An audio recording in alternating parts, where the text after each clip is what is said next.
दोस्तों, आप में से जितने भी साथी जागरूक हैं वो इतना तो जानते हैं कि जिस तरह से 3 साल एक ट्रेंडिंग बीमारी का खेल चला, पूरे विश्व में तबाही मचाई गई षड्यंत्रकारियों द्वारा, वैसे ही ये जो सिलसिला है वो थमने वाला तो नहीं है।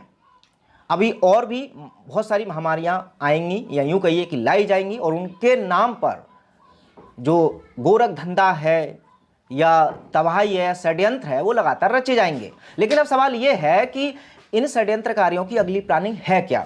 आखिरकार किस तरीके से कौन से वायरस को या कौन सी बीमारी को बनाएंगे अब ये महामारी, और बनाएंगे तो कैसे बनाएंगे? ये सब सवालों के अगर जवाब आप जानना चाहते हैं तो वीडियो देखते रहिए। दो बहुत ही ज़्यादा पॉसिबिलिटीज़ जो हैं वो मैं आपको बताने वाला हूँ इस वीडियो में, कुछ एविडेंस के साथ, कि किस तरीके से लाई जाएंगी भविष्य में महामारियां और कैसे मचाई जाएगी फिर से पूरे दुनिया में तबाही और उसके बाद लाई जाएगी गुलामी। वीडियो में लास्ट तक बने रहना, बहुत ही महत्वपूर्ण ये वीडियो है।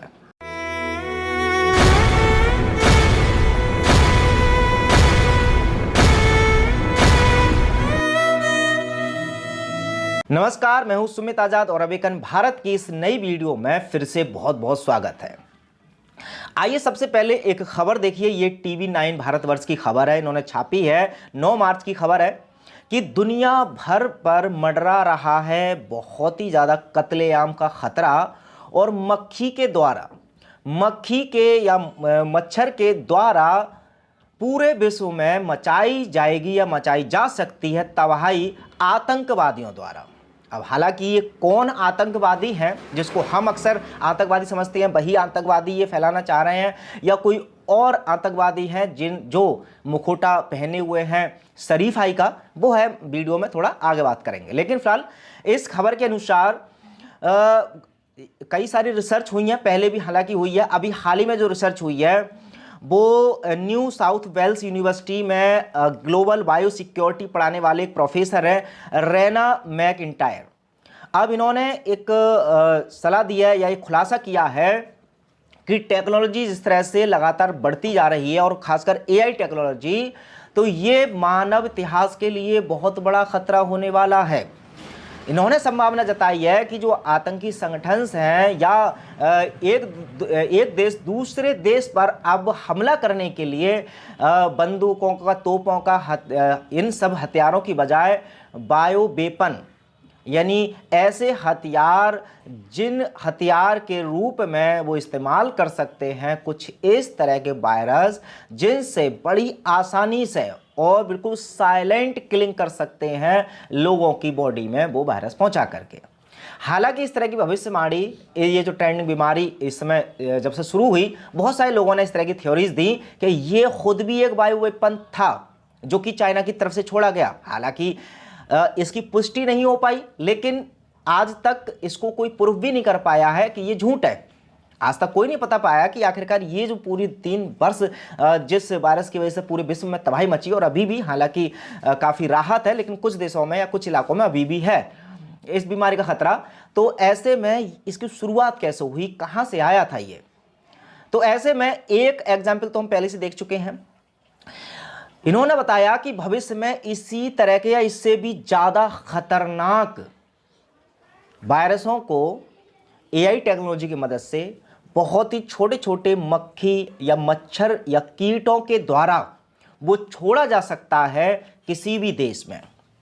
और इस बायो वेपन की क्षमता ये है कि सिर्फ एक देश को ही नहीं, पूरे विश्व को बर्बाद कर सकता है ये जैविक हथियार। अब हालांकि ये जो प्रोफेसर रैना जी हैं, ये पहले इंसान नहीं है जिन्होंने ऐसा खतरा या ये जो टेक्नोलॉजी है इसके बारे में बताया है। इससे पहले 2019 में एक साइंटिस्ट हैं रॉबर्ट शॉ ने 2019 में ही चेता दिया था कि इस तरह के बायो वेपन हो सकते हैं कि कुछ ऐसे आतंकी संगठन हों, चाहे कोई एक दुश्मन वो जो मतलब इंसानियत के खिलाफ काम करना चाहता है या किसी देश से बदला लेना चाहता है, तो वो बायो वेपन का इस्तेमाल कर सकते हैं। और 2019 में ये भविष्यवाणी हुई और 2019 के अंत में ही क्या चीज़ हुआ था वो आपको पता है। हालांकि मैं तो इन दोनों की कड़ी आपस में नहीं जोड़ रहा हूं, लेकिन आप स्वतंत्र हैं, आप जरा एक बिंदु को दूसरे बिंदु से मिला करके देख सकते हैं। तो देखिए, एक तरीका तो साफ स्पष्ट है कि फ्यूचर में अगर कोई महामारी जैसी कोई षड्यंत्र मतलब कोई ऐसा खेल खेला गया या ऐसी खबरें अगर आई कि देखिए अब ये बीमारी या ये महामारी पूरे विश्व में फैल रही है, तो वहां पर एक क्वेश्चन मार्क जरूर लग जाएगा कि कहीं ये महामारी इन कीट पतंगों द्वारा जो कि कृत्रिम रूप से आर्टिफिशियल इंटेलिजेंस के द्वारा बनाए गए हैं, इनके द्वारा तो नहीं फैलाई गई है। क्योंकि इस तरह की जब टेक्नोलॉजी पॉसिबिलिटी है तो जाहिर सी बात है कि इस पर शक करना या सवाल खड़ा करना बहुत ही ज़्यादा ज़रूरी भी है और जायज़ भी है। तो एक तो ये तरीका हो सकता है कि इस तरह की टेक्नोलॉजी का इस्तेमाल करते हुए विश्व भर में फैलाई जा सकती हैं कई तरह की बीमारियां। कौन फैला सकता है वो खैर वीडियो के लास्ट में निष्कर्ष निकालने का प्रयास करेंगे। अब देखिए दूसरा एक और तरीका हो सकता है इनका नई तरह की तबाही लाने का, कि जो पिछले वर्ष से या पिछले 2 वर्षों से जो बूटी दी गई लोगों को, तो जाहिर सी बात है बहुत सारे लोगों को पता चल पा रहा है कि नकारात्मक उसके प्रभाव काफ़ी ज़्यादा हर एक देश में देखने को मिल रहे हैं। लेकिन अब देखिए 2 ही तरीके हैं कि या तो अब इसको स्वीकार अगर कर ले कि हाँ इस बूटी के काफ़ी नकारात्मक प्रभाव थे और जो अचानक से जैसे मृत्यु हो रही है या अचानक से लोग विकलांग हो रहे हैं, बहुत सारी बीमारियां ऐसी बढ़ रही हैं जो पहले कभी इतिहास में ऐसा नहीं हुआ था, तो या तो स्वीकार कर लें कि बूटी के कारण हुआ था, तो वही पूरा जो खेल था षड्यंत्रकारियों का वो सब सामने आ जाएगा, वो नंगे हो जाएंगे।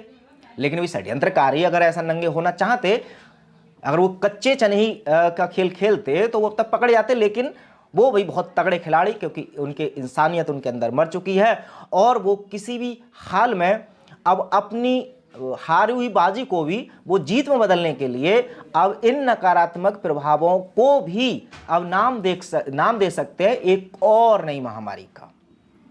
यानी कि पहले समस्या उत्पन्न कर दो और उसके बाद उस समस्या को बता दो कि ये कुदरती एक और समस्या आ गई है, और फिर उसका समाधान भी तुम दो, और उसके समाधान से फिर एक और बीमारी, फिर उसका समाधान, फिर उसके बाद एक और बीमारी। तो ये सिलसिला भी काफ़ी पॉसिबिलिटी है कि इस तरह की भी घटनाएं हो सकती हैं। और ये फिलहाल कॉन्स्पिरेसी थ्योरीज हैं, फैक्ट या सच्चाई का दावा इस चैनल के माध्यम से फिलहाल मैं नहीं करना चाहता, क्योंकि आपको पता ही है सेंसरशिप का काफ़ी मसला है।